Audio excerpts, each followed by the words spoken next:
नमस्कार दोस्तों। आज 3 जिला का जो आवेदन दिया था लोगों ने, उनके जिला आवंटन की खबर आज आई है और शिक्षा मंत्री ने प्रेस कॉन्फ्रेंस किया है। तो इसी मुद्दे को लेकर जो लोगों में कंफ्यूजन है और अन्य तरह की समस्याएं हैं, काफ़ी लोगों का मैसेज आ रहा था कि सर क्लियर कीजिए उन चीज़ों को, तो आपके समक्ष आज आया हूँ। सबसे पहले मैं बताना चाहता हूँ कि 17 सितंबर को हम लोगों ने बताया था कि जिला आवंटन होगा। हम लोगों को ऐसी सूचनाएं मिली थी 17 को या 18 को हो जाएगा, ऐसा हम लोगों ने बताया था। लेकिन किसी भी कारणवश वो काम नहीं हो पाया। जब नहीं हो पाया तो आप लोगों ने हमारी टीम को और हम सभी को अलग अलग तरह की अभद्र बातें बोली, बहुत ही गलत हम लोगों को लगा।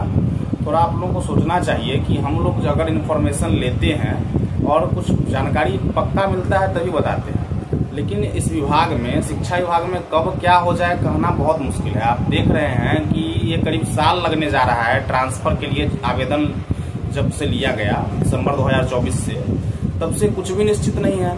तो जब तक हो नहीं जाए तब तक मान लीजिए कि अगर वो काम नहीं हो पाया तो आप लोगों को भरोसा थोड़ा बनाए रखना चाहिए। फिर भी आप लोगों की का जो प्यार मिलता है अन्य लोगों का, उसको देखते हुए हम लोगों ने इस पे लगातार काम जारी रखा। और आपको बता दें कि विभिन्न विरोध और गलत बातों को सुनने के बावजूद भी हम लोगों ने कंटिन्यू विभिन्न राजनेताओं से संपर्क साध के रखा और उनके द्वारा उनके स्तर से चीज़ों को निकालना चाहा कि सही में जिला आवंटन होगा या नहीं होगा। शिक्षक परेशान हैं, चुनाव का समय है, लेकिन हर बार हम लोगों को यही भरोसा दिया गया कि जिला आवंटन होगा। चुनाव से पहले, हर हाल में आचार संहिता लगने से पहले जिला आवंटन होगा। तो सबको लोग बोलते रहे कि नहीं, ये लोग फालतू का वीडियो बनाता है, ऐसा कुछ नहीं होने वाला है, इन लोगों की बातों में दम नहीं है। लेकिन हम लोग अपनी बात पे अडिग रहे कि जिला आवंटन होगा तो होगा। तो ये चीज आपको नजर आया होगा। और ये ऐसे ही नहीं हुआ, लगातार हम लोगों ने ट्विटर कैंपेन हो, चाहे नेताओं से, मंत्रियों से, अधिकारियों से संपर्क साधने का प्रयास हो, या प्रिंट मीडिया के माध्यम से दिन भर लगातार अनेकों पत्रकार मित्रों से बात करके और हमारी मुद्दों को प्रिंट मीडिया में जगह दिलवाने के लिए अथक प्रयास किया है, ताकि ये मुद्दा जीवंत रहे, हमेशा लगे रहे हम लोग। तो इसमें आज सफलता मिली है और आप देख सकते हैं कि शिक्षा मंत्री ने आज प्रेस कॉन्फ्रेंस करके और इन मुद्दों को रखा है कि ट्रांसफर जो है वो होने जा रहा है। तो जितने आवेदन आए उसमें से करीब 17,000 लोगों का ट्रांसफर अभी फिलहाल नहीं हो पा रहा है। शिक्षक सबसे अधिक परेशान है, क्योंकि वो इतने करीब साल भर से इतना उन्होंने झेल लिया है कि उनको विश्वास नहीं हो रहा है। उनके अंदर नकारात्मकता आ गई है, स्वाभाविक है, जो कि 17,000 में कहीं मैं भी ना हूँ, सबको यही लग रहा है। तो सबसे पहले तो आप जानिए कि 17,000 में होंगे कौन, ये सबसे बड़ा सवाल आज बन चुका है। लगातार मैसेज आ रहा है इसको लेके। तो ऑफिशियली अभी तक पुख्ता सरकार ने कुछ भी नहीं कहा है या विभाग ने, मैं आपको बता रहा हूँ।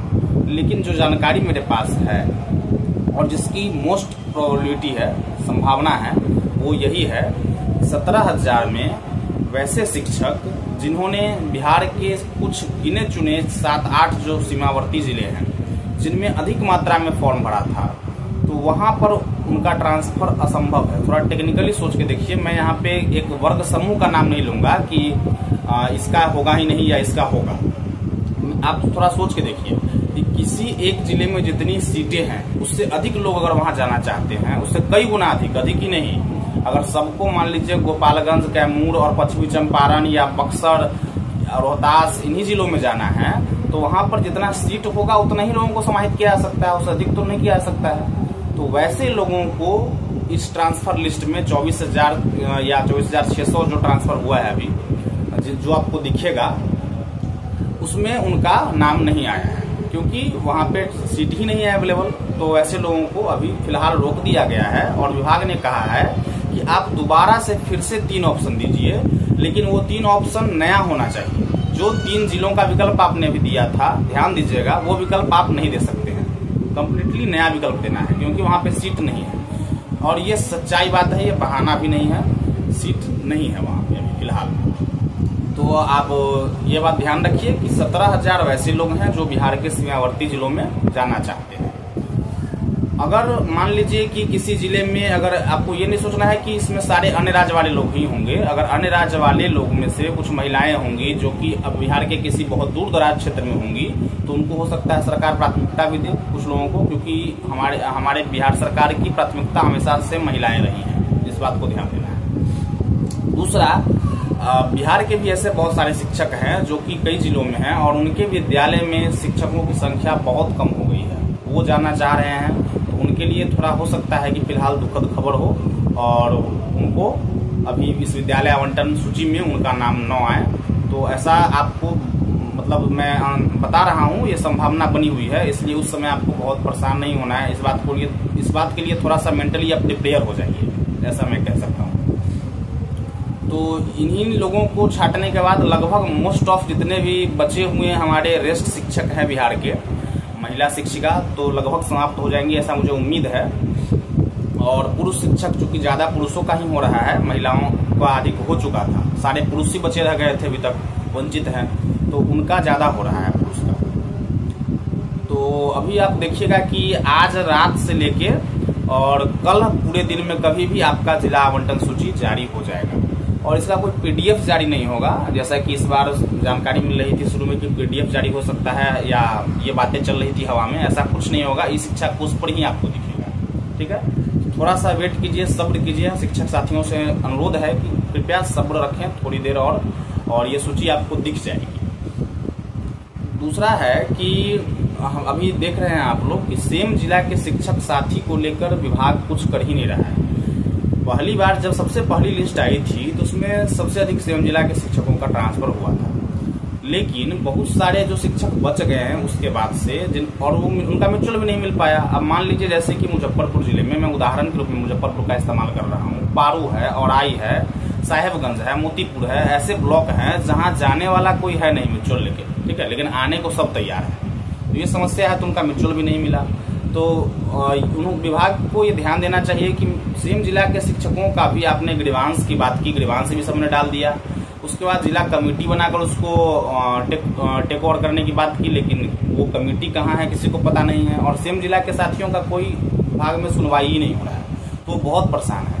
तो मेरा विभाग से आज क्रमबद्ध निवेदन है कि कृपया करके सेम जिला के शिक्षकों की भी सुनवाई करें और उनको भी स्थानांतरण का लाभ दें। चुनाव सर पर है, उनकी भी अच्छी संख्या है और वो भी एक एक जिले में 100 किलोमीटर 150 किलोमीटर तक की दूरी में भी लगभग पदस्थापित है।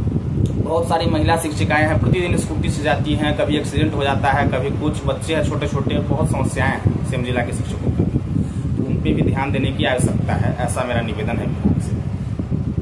दूसरा बात है, एक बहुत बड़ा टेंशन है कि जिला अगर आवंटन हो गया तो क्या विद्यालय आवंटन भी चुनाव आचार संहिता लगने से पूर्व हो पाएगा क्या? जो 3 जिला के विकल्प दिए हैं जिन्होंने उनको, तो देखिए इस चीज को लेके मेरे पास जो जानकारी है, विभाग 24,600 शिक्षकों का जितना जिला आवंटन किया है, उनका विद्यालय आवंटन, ये हकीकत है कि ये पटना से नहीं होना है, विभाग अपने स्तर पे नहीं करेगी, ये जिलों में किया जाएगा, जिला शिक्षा पदाधिकारी रिक्ति के अनुसार करेंगे। तो मुझे जहां तक लग रहा है, और आप लोग देखिएगा ये चीज सत्य होगी, जो कि दुखद भी है, सभी लोगों का विद्यालय आवंटन चुनाव आचार संहिता लगने से पहले होना असंभव है लगभग, ठीक है। जो सच है वो यही है। तो इसमें महिलाओं को प्राथमिकता मिलेगी और हो सकता है कि विभाग कुछ महिला शिक्षिकाओं का विद्यालय आवंटन कर दे। और ये काम, चूंकि परेशानी इसमें ये होगा कि अलग अलग जिला को दिया जाएगा कि आप अपने रिक्ति के अनुसार उनको नियुक्त कीजिए। तो जिला कैसे काम करती है, जिला में अधिकारी की टीम कैसे काम करते हैं लोग, आप जानते हैं आप लोग। तो इसमें कुछ जिला जो फास्ट होगा वो काम कर देगा, हो सकता है आचार संहिता लगने से पहले, और कुछ जिला इसमें पीछे रह जाए, फिसड्डी रह जाए, इसकी पूरी संभावना बनी हुई है। ऐसे महादेव से मेरी प्रार्थना है कि हमारे सभी शिक्षक बंधुओं को उनका विद्यालय भी मिल जाए और वो निश्चिंत से चुनाव से पूर्व अपने घर चले जाए। लेकिन इसमें समस्याएं हैं, जो समस्याएं हैं वो मैंने आपके समक्ष रखा है, ये चीज आपको ध्यान देना है। उस ऊपर से एक अभी आप देख सकते हैं कि म्यूचुअल ट्रांसफर का पोर्टल भी बंद हो गया हुआ है।